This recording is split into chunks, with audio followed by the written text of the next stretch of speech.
quantos anos aí, gente? Imagine a TV viajando no tempo pra mostrar o passado. No passado em todo momento. Imagine a vida, as pessoas e sonhos de outros séculos. Antigos privilégios. 500 anos, o Brasil República na TV. Pra todo mundo ver. Vem também.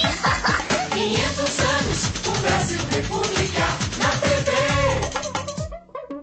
É isso aí.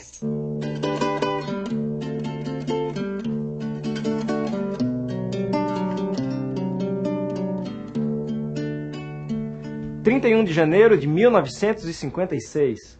Assume o governo do Brasil o presidente Juscelino Kubitschek de Oliveira, ou simplesmente JK.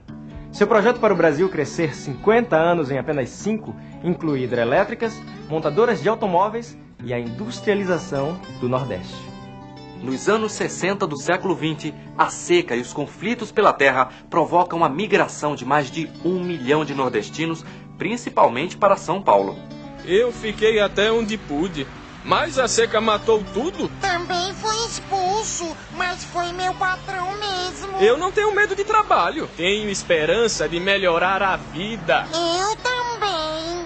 São Paulo não é mais dos paulistas. Tem estrangeiro demais por aqui. E nordestino, que pelo menos serve para carregar tijolo e barro nas construções. Até concordo que nordestino é trabalhador, mas agita nas fábricas, vai muito a sindicato, faz passeata. Temos que protestar contra o capitalismo selvagem comandado pelos Estados Unidos. Mas eu conheço gente que é a favor de americano. Tem gente pra tudo, mas esses entreguistas vão ver. Viu só? Eu mal fechei a boca. Na casa onde falta pão, todos gritam, mas ninguém tem razão. Pão e dólares. Com a queda na exportação, principalmente de café, cadê dinheiro para financiar a industrialização? Quem sabe JK resolve isso, dando mais vantagens ao capital estrangeiro. Em vez desse nacionalismo que afasta o investidor de fora, é melhor o desenvolvimentismo. O povo, e principalmente JK, estão muito bem lembrados das promessas de campanha eleitoral. Uma delas é a construção da nova capital. A imprensa torna-se porta-voz da oposição a Brasília. O jornalista Carlos Lacerda é o seu maior crítico. Espere aí, o Lacerda está exagerando. Exagerando nada. Essa nova capital é um sonho de grandeza sem nenhum sentido. Pode até ser, mas boa parte do país sonha junto com JK. Sonho absurdo. Uma cidade isolada de tudo no meio de um deserto de 2 milhões de quilômetros quadrados. Mas com a capital no centro do país, fica mais fácil a administração de regiões mais distantes. Enquanto as opiniões se dividem, um júri internacional de arquitetos escolhe o projeto de Lúcio Costa em parceria com Oscar Niemeyer. O mundo se espanta com a ousadia desse sonho brasileiro. JK marca a inauguração da cidade para 21 de abril de 1960. Não fica pronta no prazo de jeito nenhum. E será abandonada pelo governo seguinte. Meu Deus, o mais caro montão de ruínas do mundo. Uma loucura do ponto de vista econômico. Já se fala em inflação sem controle. Povo, imprensa, parlamento, todos criticam JK. Com razão. Por que ele não investe em regiões já habitadas e carentes de atenção imediata? Junto com a construção da nova capital, começa o desenvolvimentismo proposto por JK. Hidrelétricas, siderúrgicas, mineradoras. No ABC paulista multiplicam-se as fábricas. Produtos nacionais substituem os importados. Criam-se novos serviços. Melhoram os transportes, as rodovias e as comunicações. Só não melhora nosso salário. Com essa inflação não vai dar pra gente viver com o que ganha. E esses operários andam cada vez mais perigosos. Hoje tem reunião no sindicato. Acho que eu vou. Também. Os comunistas perturbam muito a cabeça deles. Falam em greve por novo aumento de salário. Aumento de quanto mesmo? Falam em 45%. Mas como? A inflação está em 19%. E não é culpa nossa. Quem mandou esse JK inventar Brasília?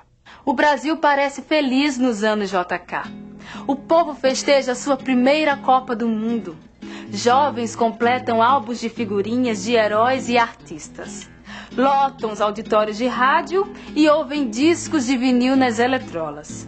O brasileiro canta a bossa nova e vê uma televisão que se expande e populariza a notícia.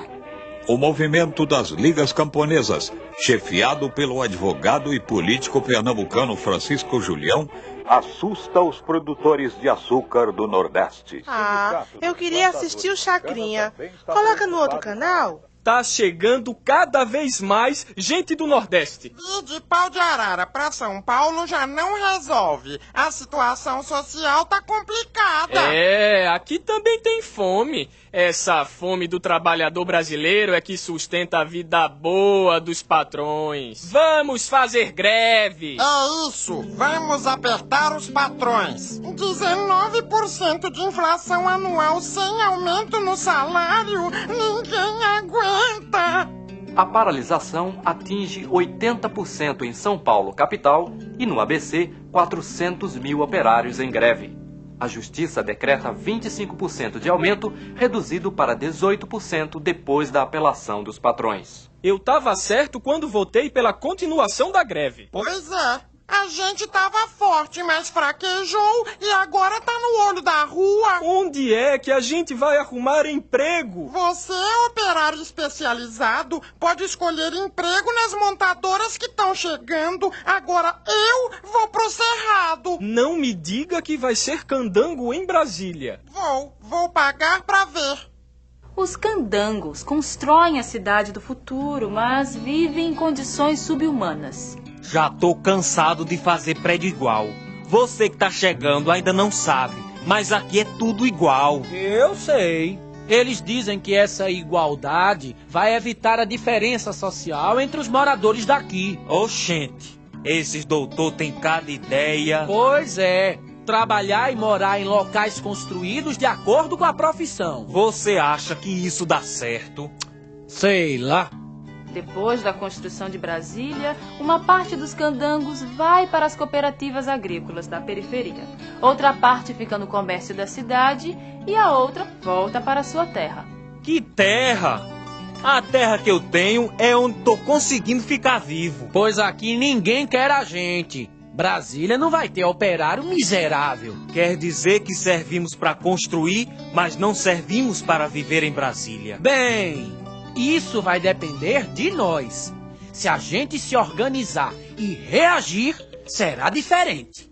Os candangos protestam contra a violência policial na remoção de povoamentos irregulares. E mais 5.000 flagelados da Cega do Nordeste chegam de uma vez a Brasília em busca de trabalho. A polícia ergue barreiras na estrada. Eles reagem, montando um acampamento. Quando a polícia chegar, a gente não reage. Só mostra os cartazes. Boa ideia, companheiro. Soldado nenhum vai atacar um acampamento chamado Sara Kubitschek. Muito bem. Agora vamos espalhar a notícia. O local é invadido por candangos da redondeza. Todos em busca do seu lote de terreno. A polícia não reage e os favelados vão a JK, que propõe a remoção dos flagelados da Vila Dona Sara para um local a 25 quilômetros do plano piloto. Gostei daquilo não. É muito longe. Também acho. Mas a terra é legalizada no papel passado. Além disso, o governo traz a gente, constrói os barracos, promete assistência médica e transporte.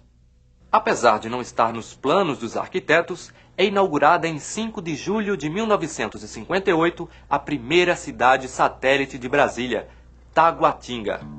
Menino, agora é o pessoal da Vila Amauri que está se organizando. Eu sei. Conheço o Amauri de Almeida. Ele é do governo, do Partido Trabalhista Brasileiro e quer ser deputado. Ah, se legalizar a vila com o apoio que ele tem de Jango.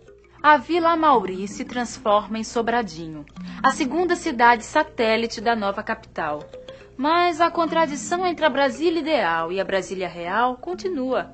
Em 8 de fevereiro de 1959, candangos protestam contra os maus-tratos de uma empreiteira a serviço do governo.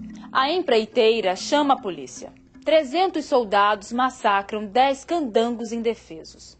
Delegado, é verdade que quando a polícia chegou, os candangos já estavam dormindo no alojamento da empreiteira? Como é que eu vou saber? Foi massacre a sangue frio? Não consigo apurar nada. Ninguém abre a boca. Se abrir, a polícia volta e atira dentro. Sendo assim, quem tá doido pra falar? Mesmo que a gente falasse, nada ia ser apurado. Na capital do futuro, se repetem os mesmos abusos do passado. Na Cidade Livre, comerciantes fornecem produtos e serviços sob a condição de desocupar em Brasília depois da sua inauguração. Mas esses comerciantes não concordam com o fim da Cidade Livre, nem com a transferência das suas empresas para o plano piloto. O próprio JK não acha justo que se jogue a casca fora depois de comido o fruto. Ele tem que legalizar a Cidade Livre, senão a gente vai se dar mal no plano piloto. Ninguém mora lá, principalmente na Asa Norte. Na Cidade Livre sobra consumidor, inclusive das favelas em volta. A Associação Comercial de Brasília tem que resolver isso. E vai resolver. Vejam se assim fica bom. Excelentíssimo senhor deputado Paulo de Tarso, nosso leal amigo e defensor. Agora deixa o homem falar. Em nome de todos os seus habitantes, requeremos que a Cidade Livre seja reconhecida como um bairro de Brasília. O requerimento é esquecido. Vem a inauguração de Brasília. JK termina seu governo. Jânio Quadros assume a presidência e entrega a Paulo de Tarso a prefeitura da cidade. Com a ajuda da Polícia Militar e do Exército, Paulo de Tarso remove os operários para cidades satélites e acomoda os comerciantes da Cidade Livre no plano piloto. Quem tem amigo como Paulo de Tarso não precisa ter inimigo. Podia ser pior. Já pensou se ele nos expulsasse para alguma cidade satélite? Aqui no plano piloto, pelo menos as condições urbanas e as oportunidades de emprego são melhores. Cada um que chega à cidade recém-inaugurada reage de modo diferente. Brasilite é o termo usado para definir o impacto, bom ou mal, da nova capital sobre seus moradores e visitantes. O trânsito não congestiona, a criminalidade é baixa. Não há miséria aparente, nem poluição. Os serviços funcionam. É fácil trabalhar. O dia a dia é tranquilo. Em Brasília a vida é boa, em comparação com a do resto do Brasil. Pois pra mim, Brasília parece mais um autorama. Todo mundo de automóvel. Não se vê ninguém andando. Não tem esquina de bate-papo, nem paquera.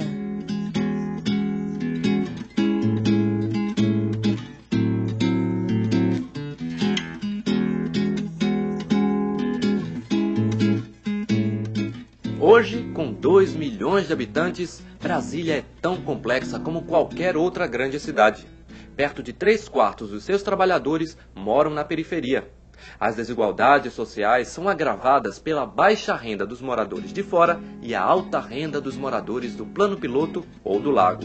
Mas Brasília é hoje uma vitrine da diversidade cultural brasileira. Brasília também paga melhor. O número de pessoas que ganham mais de 5 salários mínimos é 2 vezes acima da média nacional. É mesmo uma boa cidade. Eu gostaria de viver aqui sempre. De todas as grandes cidades brasileiras, é a que mais emprega pessoas, inclusive mulheres, e tem o menor número de crianças e adolescentes trabalhando. É claro! Como você viu, Brasília não mudou, conforme se esperava, os problemas socioeconômicos do Brasil. E outros projetos nesse sentido foram posteriormente trabalhados. No próximo episódio, o governo João Goulart e o golpe de 1964.